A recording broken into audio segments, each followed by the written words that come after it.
Hello students, मैं उत्तम Singh, instructor of electrician trade, आप सभी का हैप्पी यंग आईटीआई की ऑनलाइन क्लासेस में स्वागत करता हूं। आज हम डिस्कस करेंगे इलास्टिसिटी चैप्टर। इलास्टिसिटी को जो है हिंदी में प्रत्यास्थता कहते हैं। तो आइए स्टार्ट करते हैं इस चैप्टर को। तो आइए सबसे पहले बात करते हैं स्ट्रेस की। स्ट्रेस को हिंदी में कहते हैं प्रतिबल। इसकी डेफिनेशन है किसी वस्तु के इकाई क्षेत्रफल पर लगाया गया जो बल होता है वो प्रतिबल कहलाता है। क्या होता है कि जब हम वस्तु पर बल लगाते हैं तो उस वस्तु के अंदर प्रतिरोध उत्पन्न होता है जिसे रिस्टोरिंग फोर्स कहते हैं। इसी रिस्टोरिंग फोर्स को प्रतिबल कहते हैं। प्रतिबल स्ट्रेस को डिनोट करते हैं स्मॉल एफ से, और ये बराबर होता है बल फोर्स बटा क्षेत्रफल एरिया। मतलब stress is equal to P upon A. P जो है वो कोई बल है और ए जो है वो क्षेत्रफल है। अब बात करते हैं प्रतिबल के प्रकार की, टाइप्स ऑफ स्ट्रेस। प्रतिबल मुख्यतः निम्न प्रकार के होते हैं। नंबर 1, तनन प्रतिबल। तनन प्रतिबल क्या होता है? वस्तु पर लगाया गया अक्षीय बल जो उसमें टेंशन पैदा करता है। इसके लगाने से क्या होता है? वस्तु की लंबाई में वृद्धि हो सकती है, इसलिए इसे तनन प्रतिबल कहते हैं। आइए बात करते हैं संपीड़न प्रतिबल की। संपीड़न प्रतिबल को इंग्लिश में कहते हैं कंप्रेसिव स्ट्रेस। वस्तु के कणों को दबाने वाला बल जिसके कारण उसका आकार जो है वो छोटा हो सकता है, संपीड़न प्रतिबल कहलाता है। यह तनन प्रतिबल के विपरीत बल होता है।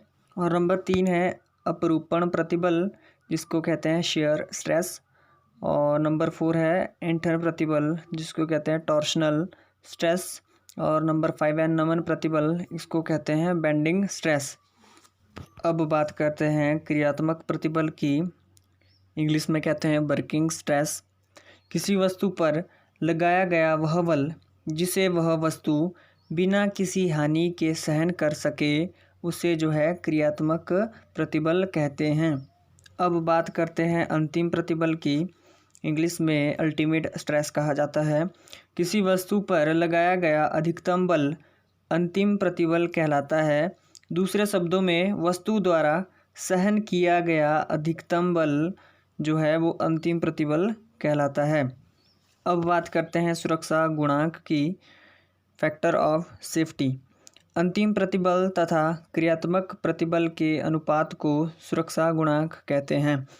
मतलब अंतिम प्रतिबल जो हमने अभी पढ़ा और क्रियात्मक प्रतिबल जो हमने पढ़ा, इन दोनों की जो रेशियो होगी वो जो है फैक्टर ऑफ सेफ्टी सुरक्षा गुणांक कहलाएगी। इसलिए जो है सुरक्षा गुणांक FOS stand for factor of safety is equal to अंतिम प्रतिबल अपॉन क्रियात्मक प्रतिबल। इंग्लिश में बोलेंगे अल्टीमेट स्ट्रेस जो हमने अभी पढ़ा बटा वर्किंग स्ट्रेस जो है वो सुरक्षा गुणांक कहलाएगा। किसी भी मशीन या संरचना को जब डिजाइन किया जाता है तो उस समय उसके क्रियात्मक प्रतिबल तथा अंतिम प्रतिबल की गणना कर ली जाती है तथा यह ध्यान में रखते हुए डिजाइन किया जाता है कि विपरीत परिस्थितियों में ये अंतिम प्रतिबल की सीमा तक भार सहन कर सके। आमतौर पर सुरक्षा गुणांक 4 रखा जाता है।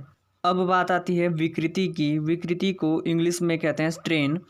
जब किसी वस्तु पर बल लगाते हैं तो उसके आकार में परिवर्तन हो जाता है। इस परिवर्तन को जो है विकृति कहते हैं। अनुपात होने के कारण इसकी इकाई नहीं होती है। डायग्राम में देखिए, जो कैपिटल P है, स्मॉल l है और कैपिटल L है। जो कैपिटल P है वो आपका बल है, फोर्स है, दोनों साइड से जो लगाई जा रही है। और जो स्मॉल l है वो आकार में परिवर्तन हो रहा है जब फोर्स लगाई जा रही है। और जो कैपिटल L है वो इसका मूल आकार है। इसलिए जो विकृति है वो बराबर होगी आकार में परिवर्तन बटा मूल आकार। विकृति को स्मॉल e से डिनोट किया जाता है। आकार में जो परिवर्तन होगा उसको जो है स्मॉल l से डिनोट किया जाता है, और जो इसका मूल आकार है वो कैपिटल L से डिनोट किया जाता है। इसलिए विकृति स्मॉल e बराबर है आकार में परिवर्तन स्मॉल l बटा मूल आकार जो है वो कैपिटल L है। अब बात करते हैं विकृति के प्रकार की, टाइप्स ऑफ स्ट्रेन। पहला जो पॉइंट है तनन विकृति। तनन विकृति को जो है इंग्लिश में टेंसाइल स्ट्रेन कहते हैं। तनन बल लगाने पर वस्तु की लंबाई बढ़ जाती है। पैदा हुई विकृति को तनन विकृति कहते हैं। जब हम किसी वस्तु पर बल लगाएंगे और उस वस्तु की जो है अगर लंबाई बढ़ जाती है तो जो पैदा हुई विकृति होती है उसको जो है तनन विकृति कहते हैं। अब बात करते हैं संपीड़न विकृति की, कंप्रेसिव स्ट्रेन। संपीड़न बल लगाने पर वस्तु के आकार में कमी आती है। पैदा हुई विकृति को संपीड़न विकृति कहते हैं। सरल शब्दों में अगर हम ये कहें कि संपीड़न बल लगाने से जो कोई वस्तु है उसके आकार में अगर कमी आती है, जो पैदा हुई विकृति है उसको जो है संपीड़न विकृति कहते हैं। नंबर 3 है अपरूपण विकृति, इंग्लिश में शेयर स्ट्रेन कहते हैं। अब बात करते हैं प्रतिबल व विकृति में अंतर, difference between stress and strain. Table में आप देख रहे होंगे लेफ्ट हैंड साइड जो है स्ट्रेस की जो पॉइंट है और राइट हैंड साइड जो है वो विकृति के कुछ पॉइंट हैं। तो आइए स्टार्ट करते हैं प्रतिबल से। पहला पॉइंट है प्रतिबल का, यह वस्तु पर डाले भार की प्रतिक्रिया होती है।